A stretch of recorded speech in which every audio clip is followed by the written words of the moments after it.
તો વાત કરીએ ગાંધીનગરની તો ગાંધીનગર સિવિલમાં સિક્યુરિટી એજન્સી સામે અસંતોષ જોવા મળ્યો, જ્યાં સિક્યુરિટી ગાર્ડ સાથે અન્યાય થતો હોવાની ફરિયાદ કે જ્યાં પગાર ઓછો અપાતો હોવાના સુરક્ષા કર્મીઓના આક્ષેપ છે। ત્યારે કંપની સામે માથું ઉચકનાર સુરક્ષા કર્મીને મળી ધમકી કે જ્યાં સિક્યુરિટી કર્મચારીને મારવાની ધમકી આપવામાં આવી છે, જ્યાં સુરક્ષા કર્મીએ પોતાના બચાવમાં પોલીસમાં રજૂઆત કરી છે।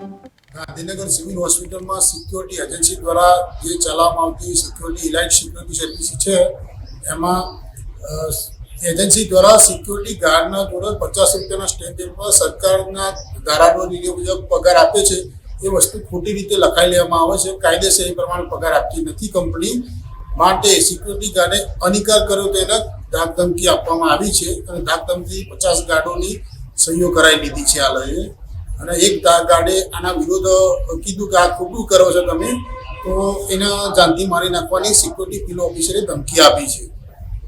આથી આપ સરકારશ્રીને આની જાણ સેક્ટર 7 પોલીસ સ્ટેશનમાં કરવામાં આવી છે અને સરકારશ્રીને આની જાણ કરવા માટે